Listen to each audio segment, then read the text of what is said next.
शादी एक पवित्र बंधन होता है जहां दो लोग एक दूसरे की रक्षा करने का वादा करते हैं। लेकिन क्या हो जब यही बंधन किसी की मौत की वजह बन जाए। 11 मई 2025 इंदौर में राजा और सोनम की शादी होती है। दिखने में सब ठीक था, लेकिन पर्दे के पीछे एक खूनी साजिश पक रही थी। सोनम का दिल किसी और के पास था, राज कुशवाहा नाम का युवक। हेलो दोस्तों, मेरा नाम है रितेश। आइए इस सच्ची घटना को विस्तार में जानते हैं। राजा रघुवंशी मध्य प्रदेश के एक सभ्य और पढ़े लिखे युवक थे।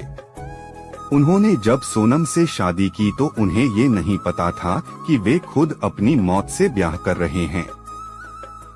11 मई 2025 को दोनों की शादी बड़े धूमधाम से इंदौर में हुई। राजा बेहद खुश था, लेकिन सोनम के दिल में किसी और के लिए जगह थी, राज कुशवाहा नाम का लड़का जिससे उसका अफेयर था। परिवार के दबाव में सोनम ने राजा से शादी तो कर ली, लेकिन मन से वह इस रिश्ते को कभी अपना नहीं पाई। शादी के बाद ही सोनम ने एक खौफनाक योजना बनाई, राजा को मारकर प्रेमी राज के साथ नई जिंदगी शुरू करना। इसके लिए उसने एक स्कीम बनाई, हनीमून पर जाना मेघालय, राजा को झरने के पास ले जाकर गला रेत देना, लाश को ऐसी जगह फेंकना जहां तलाश भी न हो और खुद को मासूम बताकर वापस आ जाना। इसके लिए उसने 50,000 रुपए में 5 लोगों को सुपारी दी, राज कुशवाहा, विशाल सिंह, आनंद कुर्मी, आकाश राजपूत और एक अन्य शख्स।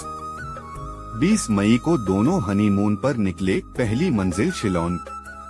22 मई को वे पहुंचे मेघालय के खूबसूरत नोंगरियाक विलेज में। फिर अगले दिन गए वे सोडोंग फॉल्स। यहीं सोनम ने 3 बार हत्या की कोशिश की, लेकिन सही मौका नहीं मिल पाया। 23 मई को जब राजा और सोनम झरने के नजदीक पहुंचे, चारों हत्यारे पहले से छिपे बैठे थे। सोनम ने राजा को वहां बुलाया जहां भीड़ कम थी। फिर अचानक हमला हुआ, चाकू चला, गला रेता गया और राजा की लाश को 150 फीट गहरे खाई में फेंक दिया गया। सोनम वहीं खड़ी रही, चुपचाप, जैसे कुछ हुआ ही न हो।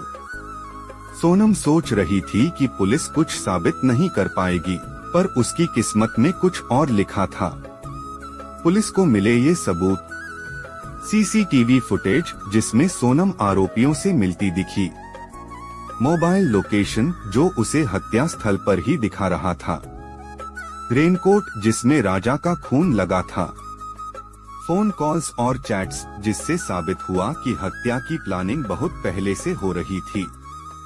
हत्या के बाद सोनम वापस इंदौर लौटी, वहां से गाजीपुर, फिर दिल्ली और फिर छिपती रही। 9 जून को आखिरकार गाजीपुर में उसने आत्मसमर्पण किया। जब उससे पूछताछ हुई तो उसने सब कुछ कबूल कर लिया। हाँ, मैंने ही मारा है अपने पति को, क्योंकि मैं उससे प्यार नहीं करती थी। पूरे केस में जब पुलिस ने जांच की तो चौंकाने वाले खुलासे हुए। सोनम पहले ही इंदौर में एक नया फ्लैट बुक कर चुकी थी। उसने 2 नए मोबाइल और सिम कार्ड लिए थे, जिससे वह पकड़ में न आ सके। वह प्रेमी के साथ भागने की योजना भी बना रही थी, जो अभी तक सामने नहीं आया। 4 हत्यारे गिरफ्तार हो चुके हैं, एक अभी भी फरार है।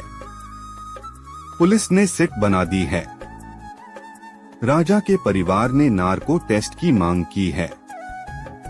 सोनम को कठोरतम सजा दिलाने की कोशिश हो रही है। यह सिर्फ एक हत्या नहीं, एक संबंध का गला घोंटना था। सोनम ने प्रेम और विवाह के नाम पर जो किया, उसने समाज को हिला दिया। जहां विश्वास होना था, वहां खून बहा।